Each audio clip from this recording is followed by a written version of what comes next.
Hi, Podheads. This is Kylie Colwell, This is Kate Carter. And I'm Holly Spear. and we have a little special episode for you guys today. As you know, we went to CrimeCon in Woo! Denver. Woo woo! Yes, we did. We got back. We have slightly recovered. So now we're going to have a little recap episode. We went to some amazing talks. We met so many amazing people. We're going to give them all shout outs. Here's all the tea that went down in Denver.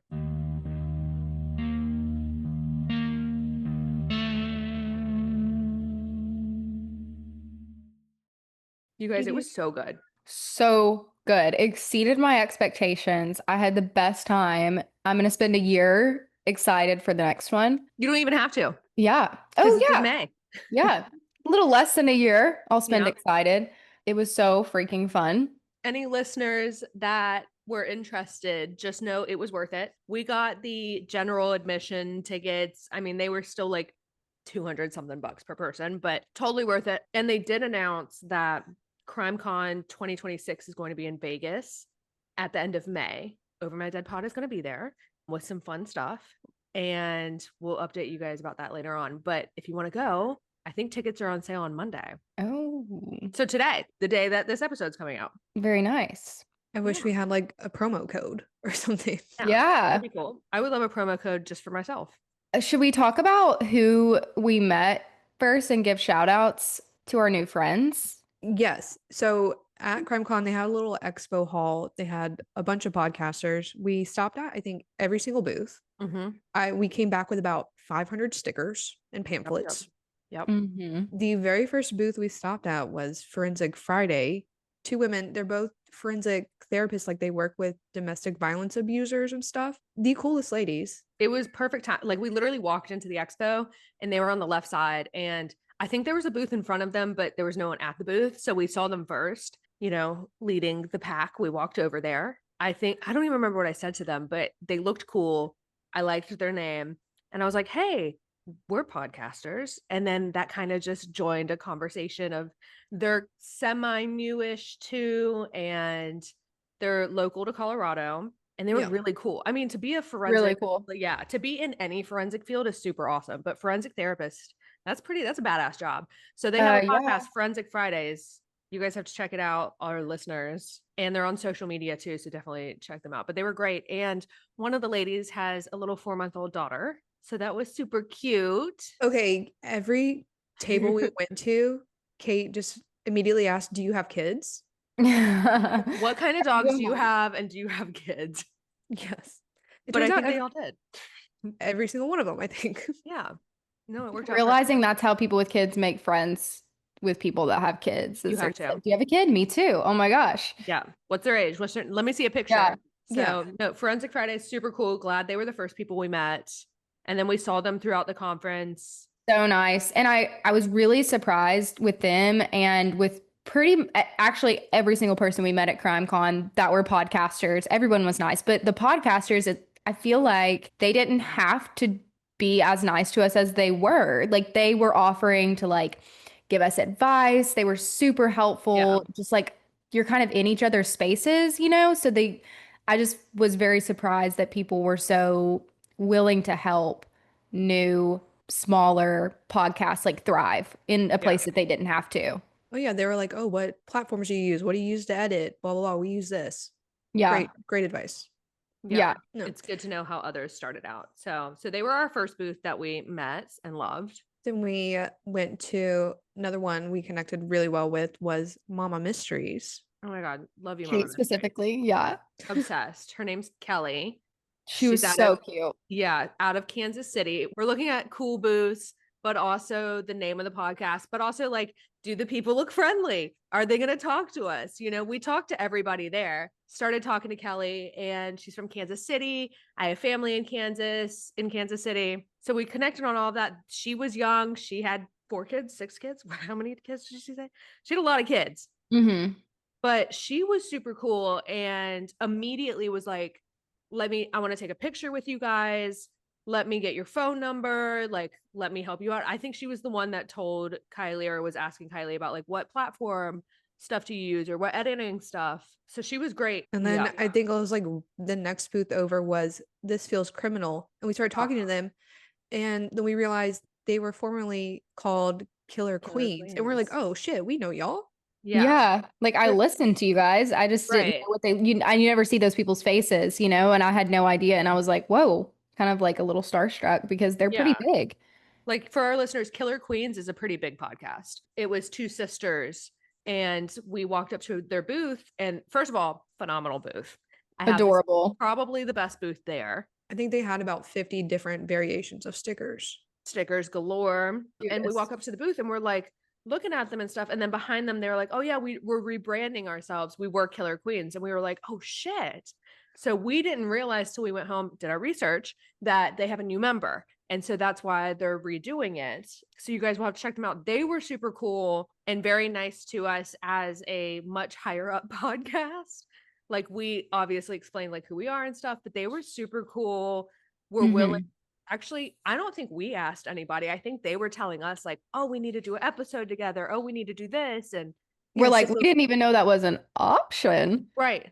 Every single podcast people that we met there offered to help us out in some way without us having to ask. It Yeah. was super cool. so nice. Also, I Yeah. guess little spoiler, be on the lookout for some collaborations. Yeah, for sure.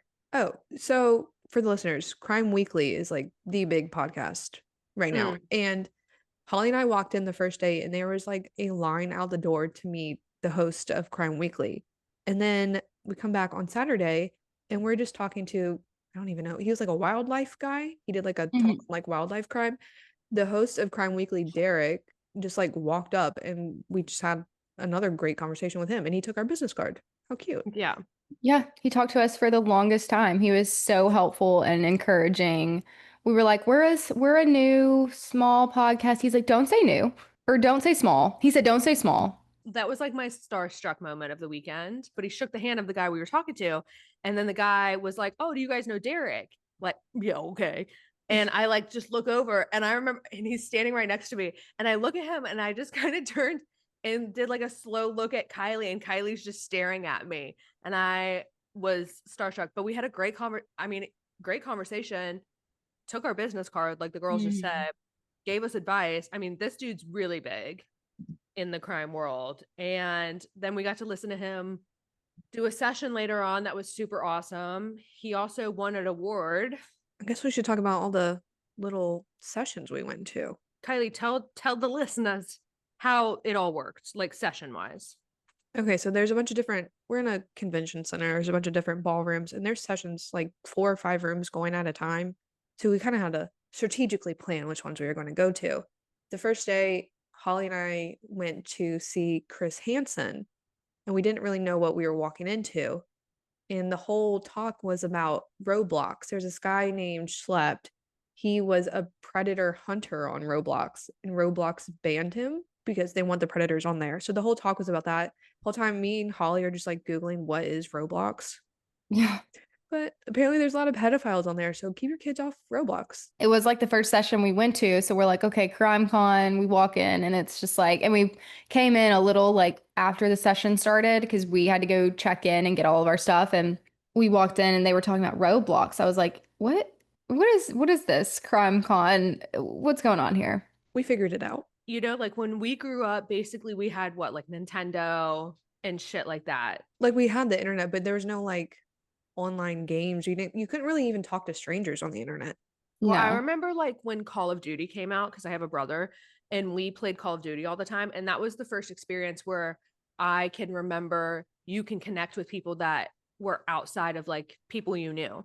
You know, like we would be playing Call of Duty with like some other kid in Germany, but it was very innocent, I want to say, at least from what I remember. There wasn't anything fucking weird about it. And now it's like pedophile central. Yeah, it all hit, I feel like, around the same time. Like there was MySpace, like the Call of Duty, Sims, like all the things that you can start connecting with people on. No to Roblox. So that was the first session. Yes. So the next session we went to was about Leo Schofield, and it was hosted by this podcast called The Prosecutors, hosted by 2 prosecutors and the author of a book called Bone Valley about the case. And Holly and I hadn't heard about it. They're talking about it. Leo Schofield had been convicted of murdering his wife, Michelle. and they're talking about the case. It's like Florida or whatever, and they're naming this interstate that where her body was found or something, and it's a big interstate. So I was like, okay. And then they're saying like the intersection where the body was found, and I was like, oh, wait a minute, it's the exact exit where my house is. And I look up online where exactly the body was found, and it's literally right directly behind my neighborhood, like a couple hundred yards from where my house is. Yeah, they put up a picture of where the body was found and it was zoomed out so you could see the interstate going through it. And Kylie was like, that's where I live. That's my house. Yeah. So weird that you hadn't heard of that case too. It was pretty old. I think it was in the 80s for the listeners. I'm going to read the book, Bone Valley. So give me a little time. Yeah. I want to get all the details, but I will be covering the case at some Yeah. point. That's a super cool one. Spoiler alert, check back in because Yeah. it was a crazy one.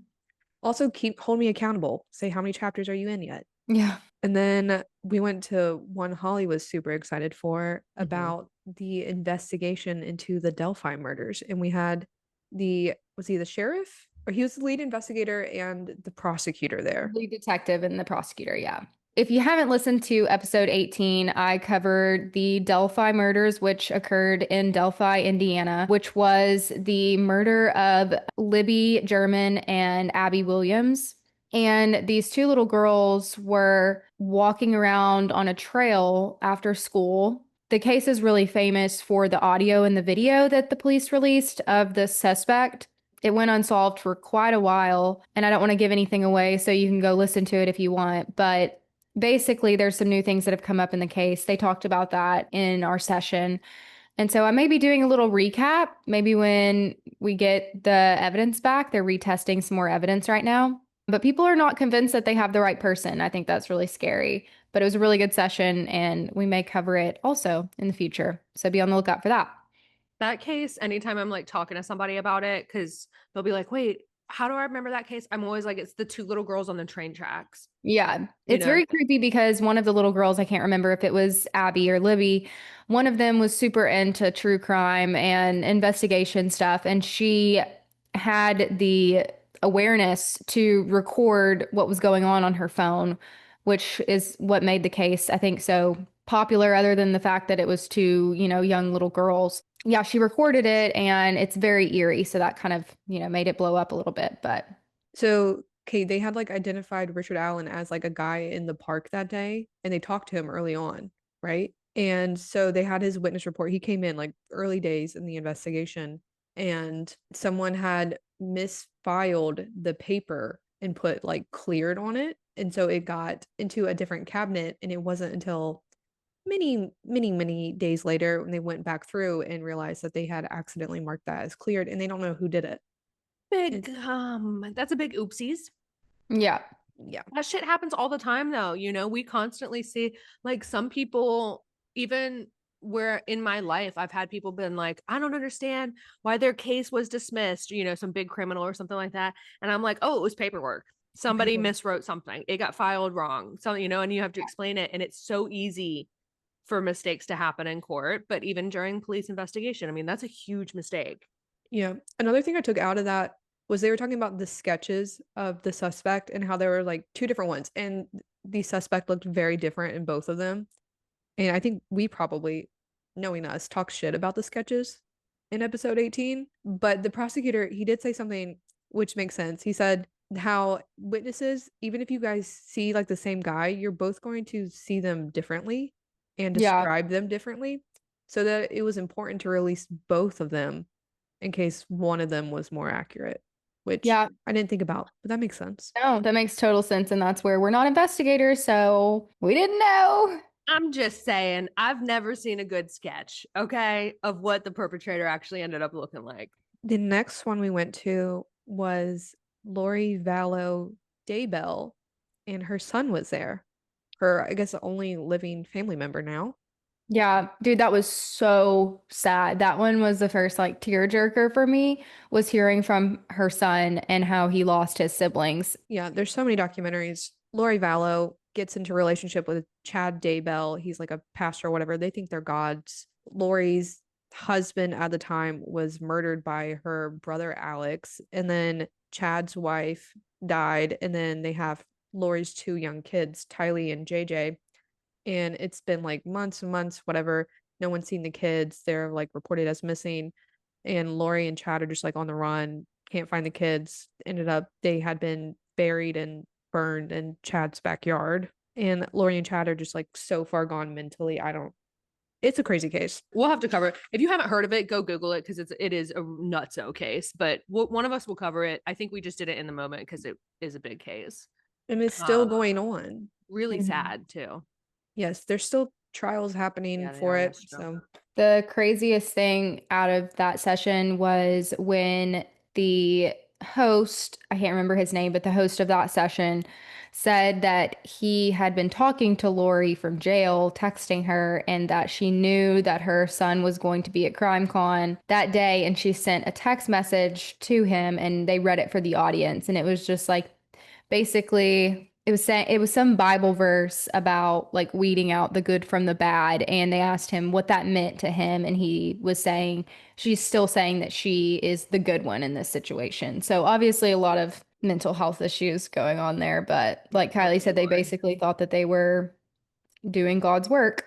one thing that was surprising, the detective who's became close with the son, if you know the case, Lori's husband was murdered, killed. I think they ruled it self-defense by her brother Alex. And then they exhume his body and Chad's wife's body. And then the day later, Alex, the brother, dies. And so everyone's like, okay, Chad and Lori killed Alex. But the detective, he was like, no, we're pretty confident it was like natural causes. Like he had like a heart attack from the What are the stress. odds? So that was interesting. And then we ended Friday with our favorite, Nancy Grace, covering. Is she our favorite? I don't know. She covered the Ellen Greenberg case, which I covered and am super invested in. But Nancy Grace is a lot, guys. Nancy Grace is the crime OG. I know just from watching her on things, Nancy Grace is a lot. She's a lot to handle. She's a big personality. I don't know if I would have been able to sit the whole session. Well, I probably would have because I would have been. She was very entertaining. That's a good way to put it. Very entertaining. Very captivating, and she's very direct, forward, and like in your face, and I enjoyed it. We did have to leave a little bit early to pick Kate up from the airport, but it was she had a really good session. And Yes. that was one of Kylie's cases, right? Yes, episode 93, if you want all the backstory. I think it's still pretty up to date because I posted it in January. I don't think much has happened since. Kylie and I saw Josh Mankiewicz. That was my starstruck moment. He did not talk to us, but that's okay. I wouldn't have either talked to everybody that was there. There was a huge line to take a picture. Not a huge line. There was a line to take a picture with him, and I'm like, Kylie, go jump in that line right now. So we got a picture with him, and that was my moment. If you're not watching on YouTube, go watch it on YouTube. We'll put all the pictures up. But it's just Holly and I just like kind of awkwardly standing beside him, not touching him. Yeah, it looks like the happiest moment of my life. I'm actually embarrassed of how giddy I look in that picture. I don't know what was happening. It's cute. It was cute because he just had no emotion. And he was self-nominated as the mayor of Crimetown. Yeah. Which I love. He was walking around all weekend with his little mayor badge. Yeah, he was. And then Saturday started off with a bang. We listened to a talk on Herb Baumeister, which another one I covered, episode 66. Turns out there's a lot of tea. There's a lot of tea. Like that was, what was that? That was a 10 a.m. case or a 9 a.m. case? And we're sitting in there, and that's when it was my first session at CrimeCon, and we're sitting in there. All of us are taking notes on our phones. It was a shitload of stuff that we had not heard of. A lot of updates. That was another Kylie case. And honestly, Kylie, I don't even know if you want to talk about it because that you might just be able to do a whole nother episode on the updates from that. Yes. So another to-do list is to do an update on Herb Baumeister, but I'll give a little snippet of what we learned. So it was the coroner for the county. He was like the main speaker in it. And he's talking about how they still have over 9,000 bones unidentified. It's the second largest collection of human remains. And what's in first place is 9/11. That blew my mind. I think that was the first thing we wrote down. And then we were like, we need to take notes. Yeah. Yes. Like, that's crazy. So the coroner was basically talking about how he's like asking the county for case files, like the sheriff's office, and he's getting files back that are redacted. Like all the names are redacted. He's like, my job is to identify these people, and you're redacting names. It's this whole thing. They're still working on identifying people. Like they're still identifying people this year, which is insane. I guess a little hint is that they kind of insinuated there might be some accomplices. I think one of the questions they asked questions at the end of the session, one of the questions was if they are pursuing any charges for an accomplice, and you could tell that they wanted to say something and they couldn't. Yeah, they paused and then like gave a little smile, like, we'll see. Yeah.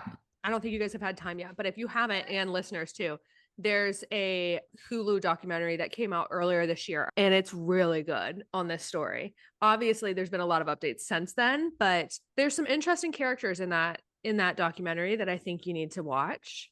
And I think they announced that they're already filming season 2. Yep. So super good case. There's a lot of more information, but I think a full recap on its own needs to happen. Yes. Next, I think Holly might want to take this one. This one is her special interest crime. My special interest. Can I just say before you start that this next session I had 2 favorites from all of CrimeCon, and this was one of my 2. So my special interest right now is the Idaho 4, the 4 students that went to the University of Idaho that were murdered in their home. If you know, you definitely know it. At CrimeCon was Ethan Chapin's mom, which was insane. She's so strong. She had the best commentary. Oh, and she was there with a company called Othram, which was the DNA is a company that tests DNA. Genetic genealogy was how they found the killer, Brian Kohberger. And she was there with the woman who owns it. And they had a booth also set up at CrimeCon. Othram is crazy impressive. When I got home, I like looked them up, and it on their Wikipedia page, it has like their notable cases and stuff. And it's like, oh, everybody. Like the Opelika Jane Doe, I think it was like the first case I covered on this podcast. That's who identified her. You don't hear of Othram until we did this session. Like we had no idea who they were. And like Holly said, genetic genealogy. Well, the really cool thing about this case is that they basically, when the whole Brian Kohberger and the murders happened, they called Othram, the like police or the investigators. And they were like, how fast? It was basically like a race to see what company could do it the fastest. And Othram was like, oh, we can totally do it. Cool. Yeah, they did it incredibly fast. And I guess it's never come to my, like, I've never realized that, like, you would have to find a company to send this genetic material off to. So they found Othram, and Othram was talking about how they came in. They were like, it was almost like an interview for them of like, what is the security codes here? Like, you know, is this going to be secure? What is your technology? And so they went through all that, and they decided after they left, they called them and they said that they would leave the material with them. And they did, and they tested it. So I think that was a big success for Othram to get, you know, that big of a case. They were able to tell that from that material that the suspect was of Italian ancestry, and the police were able to kind of like use that to narrow down with the white Hyundai Elantra and determine like a pool of suspects and end up on Brian Kohberger in the end. So, and like to get specific too, which was my favorite part, is when they were like, oh, it's of this specific Italian ancestry from it, specifically from a county in Pennsylvania, like where where the people live. And they were like, oh, we can tell you there's only 2 families in all of Pennsylvania that have this specific DNA. And so then they were like, okay, we've got these 2 families. How are any of them connected to Idaho? And then, like Holly said, they used Brian's car, which I actually didn't know. And I don't know if you guys knew this either, that we found out at the session that Brian actually tried to get his license plate changed from a Pennsylvania tag. Like, yeah, which just made him more suspicious. Yeah. Like right after, like 4 days after he did the murders. I hadn't heard of that. So and I'm like, well, that you dumb nut. Like, yeah, this makes you look bad. Oh, but it was just so cool. It was they were probably looking at this pool of suspects and being like, okay, here's these people of Italian descent that live in Pennsylvania and that drive a white Hyundai Elantra. Oh, wait, this guy tried to change his license plate yesterday, you know? And he lives in Idaho. What a dumbass. Right. And then I didn't know that other part, Stacy Chapin, Ethan's mom, talked about getting the phone call and going to Idaho, to Moscow, Idaho. The saddest thing was, she says they get there, they're in the hotel. She doesn't know what to do. And she just walked to the house like 2, 3 in the morning and just stood outside the house. And she said that her son and all his friends, their bodies were still in the house. Yeah. Ugh. And like, imagine not like just being outside the house. Like, you can't go in. No, and you know your child is dead inside. Yeah. On a brighter note, the next one we went to was John and Callahan Walsh from America's Most Wanted. I don't know, I feel bad. These are like all my cases. I covered it episode 72. They are all your cases. Heck yeah. The case of Adam Walsh. Everyone knows it, but it was John and Callahan Walsh. Crazy to see them in person.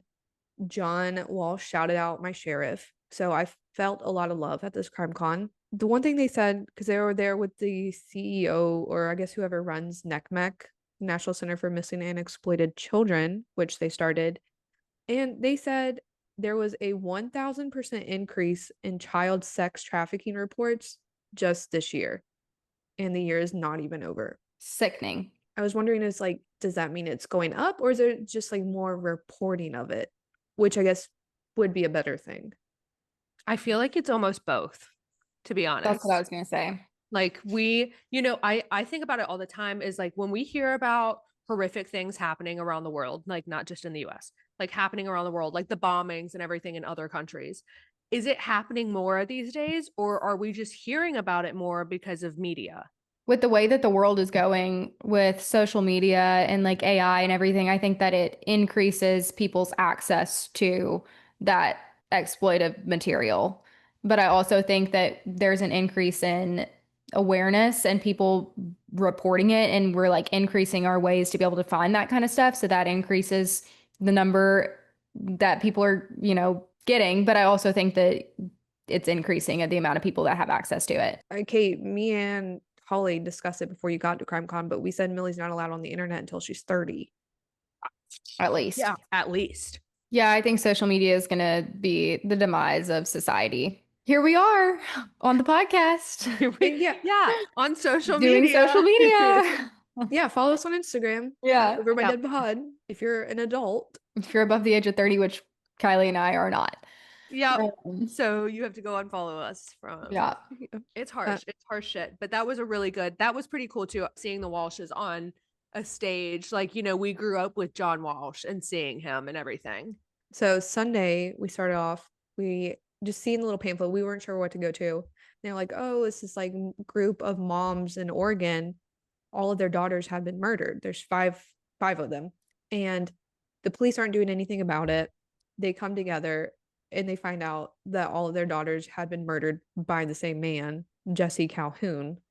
And so one of the moms, the mom of Kristen Smith, was there and talked about the entire investigation and just how the police did not do shit. But now Jesse Calhoun, I think he's been charged with a couple of the murders, but he hasn't been charged with all of them. But it was insane. She had like a whole binder of evidence she brought on stage. She was basically doing the job of what the police were supposed to be doing. But granted, the whole case is surrounded in Portland, Oregon, and a lot of the people that had been killed, a lot of the girls that had been killed, were living on the streets and openly using drugs. And they talked about that a lot too. And so it's very hard for people who know like Portland and the background and stuff like that. It's very hard for police to do anything with those kind of cases because they're missing, but they also are homeless and they also could have just died from drugs. In my opinion, it's most of the girls, like Kate said, were prostituting or homeless or both. And I think that's just one of those high risk lifestyles. But obviously, the detective work can be done because the mom's doing it. And we see cases like that don't get covered by investigators because they just don't see it as a priority. But luckily, the mom is there to be doing something about it. And what I thought was really courageous of her is one of the girls, it was not seen as a victim. They weren't able to tie her. And she was like, I'm going to keep working until I prove that she is a victim and she's not just missing or homeless or whatever. No, one crazy thing is they had found Kristen Smith's body and she was unidentified Jane Doe. She's sitting in the morgue and the mom, she's at the police office or police department like on a daily basis, pushing them. And she's like, well, have you like looked at Jane Doe's or whatever? She's like, have you looked at like dental records? And the cop was like, well, that would take like a lot of work to get her dental records. Like we'd have to get a warrant or subpoena and have to blah, blah, blah, whatever. The mom was like, okay, called the dentist, had it sent over to the police in 20 minutes, and her daughter was identified the next day. Yeah. It's Just do the work. Do the Yeah. fucking work. And they also, the mom literally sat down with the other moms of the missing people and figured shit out that the police couldn't figure out via Facebook friends. You know, like who's friends with this, that was friends with this, and this is the ex-boyfriend. It like was the ex-boyfriend's friend of, you know, something. I don't know. It was just crazy. But she put it together literally on their own. No, and they found Kristen's body in like an abandoned field behind like an old school or something. Yeah. And police had searched it, but she kept going back out there day after And day. finding new evidence. Yeah. That just tells you to like not give up if Yeah. even if the police are giving up, kind of thing. We had a rough one. The district attorney of both and the lead prosecutor, the Columbine shooting and the Aurora Theater shooting, and also he played a part in the Kobe Bryant rape case. Look, you say rough one, but I just want to clarify by rough, we mean so fucking cool. This was my favorite session that we attended. It was the only session that I didn't think I would cry at all, but there was a child part of one of the cases that the details had never been released, and it just hit home. That dude was, do you have his name, Kylie? That's what I'm looking up. Oh my God. Like, so he was a district attorney in Colorado. He had he skipped over it. He didn't talk about it at all, but he had a very large presence as a military judge and attorney in the United States military. And I mean, huge background, like very well decorated. The guy was so fucking funny. So funny, so witty, and played a part in these huge cases. And so we heard things about Columbine and the Aurora shootings that we had never heard, you know? And what a storyteller, too. I mean, it was phenomenal. His name is George Brochler, and he is the man. The man. We ended all of CrimeCon with a talk with Gabby Petito's family. Which is nuts. First of all, it was a private session. So we got in by being members of a club. And I really don't think we need to do a recap on Gabby Petito because that's just huge. I feel like this, to summarize the Gabby Petito one, they didn't talk about the case as much as they talked about just domestic violence in general. They said that they were releasing a book. It was really cool to see that the family had come together. You know, both parents are remarried now, but they're basically a unit that talks about domestic violence and makes people aware. So that was a really cool experience to hear that. Yeah. They were all so nice and cool. At one point, I think it was the day before, we were trying to get a picture under one of the signs and we're like looking for someone to take our picture. A like guy starts walking and Holly's like, oh, ask him. And she was like, oh, it was Gabby Petito's dad. He looked so Just friendly. chilling. I was thinking, I was like, oh, he'll take our picture. And then I looked at him and I did a double take and I was like, whoa, that's Gabby Petito's dad. Not going to ask him to take our picture. Cool. Yeah. But that was a cool session to end on, like all of CrimeCon and stuff like that. But like Holly said, it wasn't really much about the case. I did cover this in one of the episodes more recent this year, right? I think. Yeah. All right. Thanks for tuning in to our recap of CrimeCon. We had so much fun. We are definitely going to be in Vegas next year. Do we want to announce what we want to announce for Vegas? No. Okay. Keep it a secret. We'll provide updates. Yeah. Updates to come. Fun updates to come. And we will be back next week with a regular episode, a case episode. I'll be hosting it. So I really want everyone to tune in because it's going to be really good. Not to brag. Ooh. Okay, girl. And thanks for tuning in, and we'll see you next week. Bye. Bye.